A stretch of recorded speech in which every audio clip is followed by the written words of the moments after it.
Hello everyone, welcome to the channel of RC campus. So दोस्तों, आज हम इस वीडियो में क्लास 7th के मैथ के एक्सरसाइज 5.2 करेंगे, पेयर्स ऑफ लाइंस। जब दो लाइन इंटरसेक्ट करती है कभी एक लाइन पर, तो जो 4 एंगल्स आपके बनते हैं 1, 2, 3 एंड 4, इसमें जो एंगल्स एक दूसरे के अपोजिट है, आमने सामने है, वो हमें इसमें जो एंगल जो बिल्कुल ही अपोजिट है, आमने सामने है, वो हमेशा इक्वल होते हैं।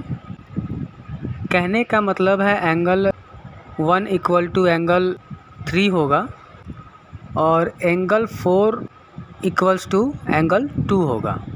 इन एंगल्स को हम क्या बोलते हैं? इसको हम बोलते हैं वर्टिकली अपोजिट एंगल्स। वर्टिकली ये एक दूसरे के अपोजिट हैं, बिल्कुल आमने सामने हैं, 1 and 3 and then 4 and 2, 2 and 4। उसके बाद यहाँ पर कुछ लीनियर पेयर्स भी हैं, जैसे आप देखें 4 और 1 स्ट्रेट लाइन के ऊपर है, मतलब इन दोनों का सम 180 होगा। ये लीनियर पेयर है 1 और 2, 2 और 3 भी स्ट्रेट लाइन है, 3 और 4 भी स्ट्रेट लाइन है, तो मतलब कि यहाँ पे 4 आपकी लीनियर पेयर्स हैं। अगर दो लाइन एक दूसरे को इंटरसेक्ट करती है और वहाँ पर आपको एक एंगल सिर्फ दे दिया जाए, तो बाकी 3 एंगल्स आप फाइंड कर सकते हैं। सपोज़ कीजिए ये एंगल आपको दिया हुआ है 60 डिग्री और आपसे कहा जाए बाकी के एंगल्स निकालिए। बाकी जो 3 एंगल्स हैं यहाँ पर, तो सामने वाला एंगल तो सबसे पहले ये 60 है, तो ये भी 60 हो जाएगा क्योंकि ये वर्टिकली अपोजिट एंगल है। और बाकी जो 2 एंगल्स बचे, ये वाला एंगल इसके साथ किस में है, ये दोनों आपके लीनियर पेयर, दोनों का सम जो है 180 है।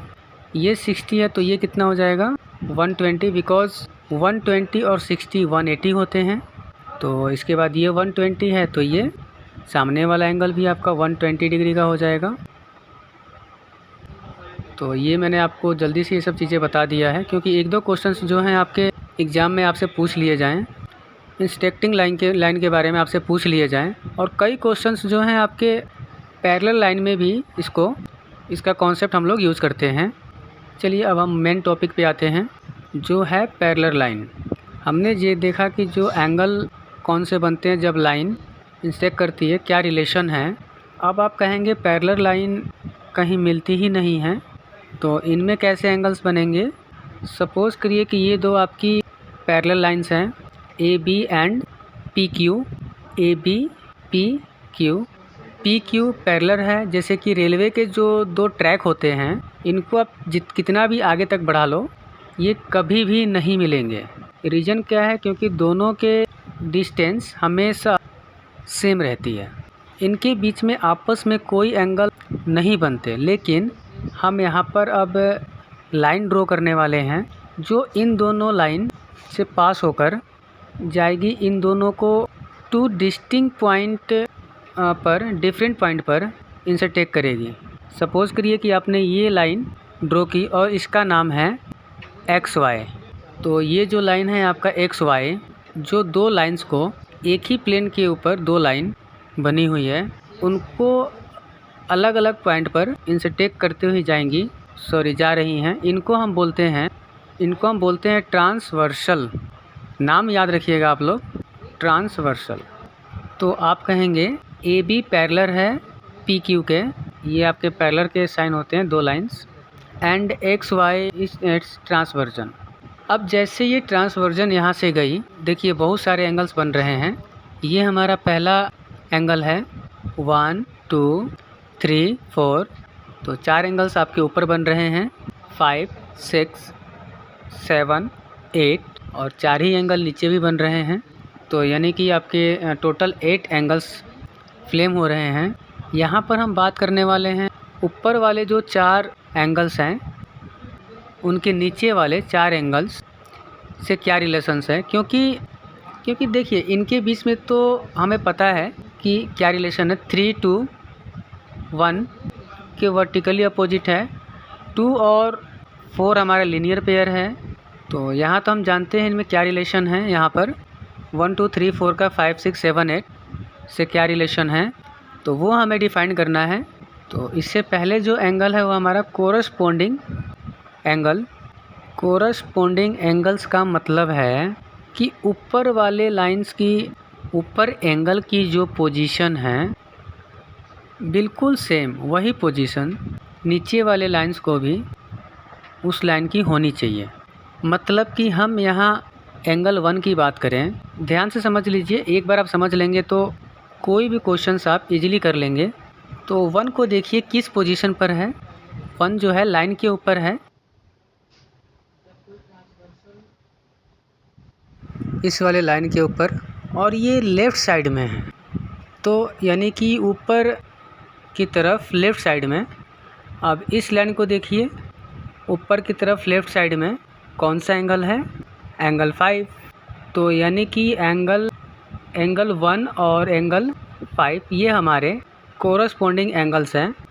और कोरस्पोंडिंग एंगल्स हमेशा इक्वल होते हैं। आप ऐसा समझ लीजिए कि यहाँ पे 2 बिल्डिंग्स हैं। बिल्डिंग्स में जो फ्लैट की जो पोजीशन है, ये देखिए, ये फ्लैट ऊपर की तरफ लेफ़्ट वाला जो फ्लैट है, नीचे वाली बिल्डिंग जो है, ऊपर वाला जो है ये है, ये फ्लैट है। ये देखने में दोनों ही सेम है, सेम पोजीशन पर है। दूसरे और कौन से एंगल्स हैं कोरस्पोंडिंग हो सकते हैं? ऊपर की तरफ राइट, नीचे की तरफ राइट, यानी कि 2 और एंगल्स और 6, ये हमारे कोरस्पोंडिंग एंगल्स हैं। एंगल 3 की अगर हम बात करें, ये नीचे की तरफ है और लेफ़्ट साइड में है। यहाँ पर नीचे की तरफ लेफ़्ट 7 है। एंगल 3 इक्वल टू एंगल 7 और एंगल 4 इक्वल टू एंगल 8। 1 5 2 6 3 7 4 8 ये कोरस्पोंडिंग एंगल्स हैं और ये आपस में इक्वल होते हैं। इजी है इसको समझने के लिए। बच्चे पता नहीं क्या क्या करते हैं, क्या क्या लर्न करना पड़ता है इनको, जो एंगल एफ बनाते हैं। अब इतना कुछ आपको समझने की, इतना कुछ सोचने की ज़रूरत नहीं है। सिंपल ये पोजीशन वाला आप लर्न कर लीजिए। जो पोजीशन ऊपर वाला है, ऊपर वाले एंगल की है, वही सेम पोजीशन नीचे वाले एंगल की अगर है तो वो कोरस्पोंडिंग एंगल्स होंगे, वो इक्वल है। अगर मैं यहाँ 60 देता हूँ, एंगल 5 बाय डिफ़ॉल्ट 60 हो जाएगा, क्योंकि इसके साथ कोरस्पोंडली इक्वल है। ओके, आगे हम बात करते हैं ऑल्टरनेट इंटीरियर एंगल की। वैसे कई बार इनको ऑल्टरनेट बोल दिया जाता है, लेकिन इनका पूरा नाम जो होता है ऑल्टरनेट इंटीरियर एंगल है। ये इंटीरियर मतलब कि अंदर की तरफ। अब देखिए कि ये 8 एंगल बन रहे हैं, इनमें अंदर तरफ कौन से वाले एंगल हैं? ये है अंदर की तरफ और ये हैं सब बाहर के साइड हैं, 1 2 और 7 और 8। तो अब हम बात करते हैं इन चारों एंगल्स में आपस में क्या रिलेशन है। यहाँ पर जो हमारे एंगल इक्वल्स होते हैं, एंगल 3 इक्वल होगा एंगल 6 के। इधर वाला एंगल इसके इक्वल। और आप इसको ऐसे समझ सकते हैं, जो ऑल्टरनेट इंटीरियर एंगल्स होते हैं वो हमेशा जेड फ्रेम करते हैं। देखिए ये जेड बन रहा है, 3 4 इक्वल होगा। सिमिलरली दूसरे का अगर हम बात करें, यहाँ पर ये देखिए उल्टा जेड बन रहा है, 4 और 5 आपका इक्वल होगा। कहीं पे भी किसी लाइन में अगर आप जेड बनता हुआ दिखता है, जेड के अंदर वाले एंगल इक्वल होते हैं। ऐसे भी जेड होते हैं, ऐसे भी बन सकता है, उल्टा सीधा कैसे भी बन सकता है। तो जेड के अंदर जो 2 एंगल बनते हैं तो वो हमारे ऑल्टरनेट इंटीरियर एंगल्स होते हैं, तो वो आपस में इक्वल होते हैं। तो यहाँ कौन से ऑल्टरनेट एंगल्स हैं? 3 और 6। तो यहाँ पे आप लिखेंगे एंगल 3 इक्वल है एंगल 6 के, और एंगल 4 इक्वल है एंगल 5 के। Angle 4 is equal to angle 5। तो 2 एंगल्स हमने देखे, 2 तरीके के एंगल्स जो है इक्वल होते हैं। एक तो कोरस्पोंडली एंगल्स, एक ऑल्टरनेटली, यानी कि 3 6 के और 4 5 के। ओके, तो अब ये लास्ट टॉपिक बचा है आपका, जो है हमारा एक्चुअली इसका कोई नाम ही नहीं दिया गया है, ये प्रॉपर्टीज़ पर ही बेस पर ही इसका नाम है angles on in side of transversion, same side of transversion. Transversal के सेम साइड एंगल होने चाहिए और इक्वल इंटीरियर होना चाहिए, interior angle of same side of transversal. मतलब हम बात करने वाले हैं अब इंटीरियर्स, मतलब इन चारों की ट्रांसवर्सल के सेम साइड, इंटीरियर में मतलब इन चारों की, और सेम साइड ट्रांसवर्सल, ट्रांसवर्सल की सेम साइड मतलब 4 और 6 और 5 और 3। एक चीज़ ध्यान रखिएगा, इसमें थोड़े से बहुत से बच्चे जो हैं बहुत कंफ्यूज रहते हैं। एंगल्स को हम सेम साइड ऑफ ट्रांसवर्सल के सम उनका 180 होता है, वो कभी इक्वल नहीं होते हैं। अंदर की तरफ सेम साइड में 4 6 है, 4 और 6 इक्वल नहीं होंगे, इनमें ये रिलेशन होता है, इनका सम 180 होता है। मतलब कि ये जो है सप्लीमेंट्री एंगल्स हैं। सेम साइड ऑफ सॉरी आप लिखेंगे इसको सेम साइड ऑफ ट्रांसवर्सल के वजह से 4 और 6 का सम 180 है एंड 3 एंड 5 का सम जो है 180 है। Angle 3 equal to plus angle 5 is equal to 180 degree. बस तो इतनी सी चीज़ हैं आपके इस एक्सरसाइज में जो नहीं है, और ये एक्चुअली में बाद की क्लासेस में भी बहुत यूज़फुल है। तो आप इसको एक बार फिर से मैं आपको एक बार समझा देता हूँ। Transversal passes to parallel line, जब कोई transversal line to parallel line से पास होती है तो सबसे पहले तो कोरस्पोंडिंग एंगल्स होते हैं, कोरस्पोंडिंग वाले जो transversal passes to parallel line, जब कोई ट्रांसवर्सल दो पैरेलल लाइन से पास करता है सबसे पहले तो कोरस्पोंडिंग एंगल जो है इक्वल होते हैं। कोरस्पोंडिंग मतलब सेम पोजीशन वाले एंगल अपर लेफ्ट वाले एंगल के इक्वल होगा, अपर राइट वाले एंगल का इक्वल होगा, लोअर राइट। ये एंगल्स की ये सब आपस में इक्वल्स होते हैं, उन्हें हम कोरस्पोंडिंग एंगल्स बोलते हैं। दूसरा, यहाँ पर आपके ऑल्टरनेट इंटीरियर एंगल्स इक्वल्स होते हैं, मतलब ये वाला एंगल इस वाले एंगल के इक्वल होते हैं जहाँ पर जेड बनते हैं। और दूसरा, ये एंगल और ये एंगल उल्टा जो जेड बन रहा है उसको भी देखना है, ये वाला एंगल इस वाले एंगल का इक्वल हो रहा है तो ये आपका इक्वल होगा, तो इसको हम बोलते हैं ऑल्टरनेट एंगल्स। और तीसरे, हम अगर एंगल्स की बात करते हैं, interior angles of on same side of transversal, मतलब अंदर के जो एंगल ट्रांसवर्सल के सेम साइड हो, ध्यान रखिएगा ये इक्वल नहीं होते हैं, इनका सम 180 का होता है। तो ये 180 होगा, इसका और इसका इन दोनों का 180 होगा। That's all. तो किस तरीके से आपको इस क्वेश्चन में यूज़ करना है, दो पैरेलल लाइन आपको दे दिए जाएंगे, एक ट्रांसवर्सल दे दी जाएगी, एक एंगल्स आपको बता दिया जाएगा। सपोज़ ये वाला एंगल्स आपको दिया है 60 डिग्री और कहा गया है कि बाकी सभी एंगल्स को फाइंड करिए। 60 नहीं, इसको अब 80 ले लीजिए क्योंकि 60 हमने एग्जाम्पल में भी लिया था।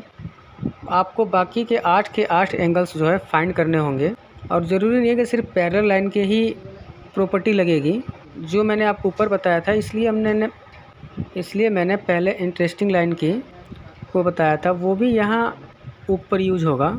जो भी आपको ध्यान में आए उस टाइम पर वही आप देखेंगे और एंगल्स अपने फाइंड करेंगे। सबसे पहले आप कहेंगे ये अगर 80 है तो ये 80 हो जाएगा। क्यों? क्योंकि ये दोनों हमारे कोरस्पोंडिंग इक्वल है।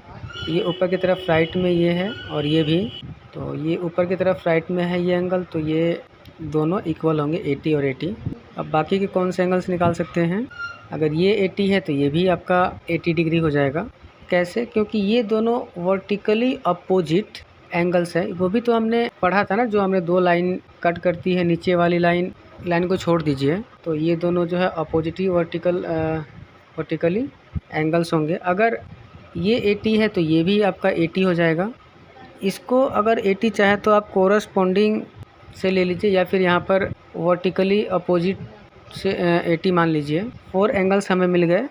बाकी देखते हैं और कैसे मिलेंगे। पहले आपको पता है angle of same side of transversal का सम 180 होता है। अगर ये 80 है तो ये कितना हो जाएगा, ये 100 हो जाएगा, क्योंकि ये सेम साइड में जो एंगल्स होते हैं आपके इनका सम 180 होता है। होना चाहिए 80 और 100 मिलके 180 होंगे। अगर ये 100 है तो ये वाला एंगल 100 हो जाएगा। क्यों? क्योंकि ये दोनों वर्टिकली अपोजिट एंगल्स हैं।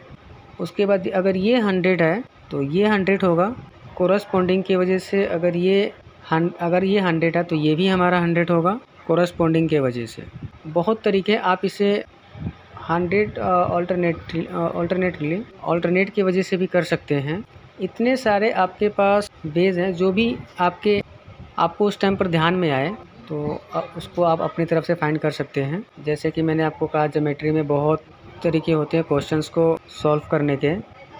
डिपेंड करता है कि आप किस एंगल से क्वेश्चंस को आप देख रहे हैं।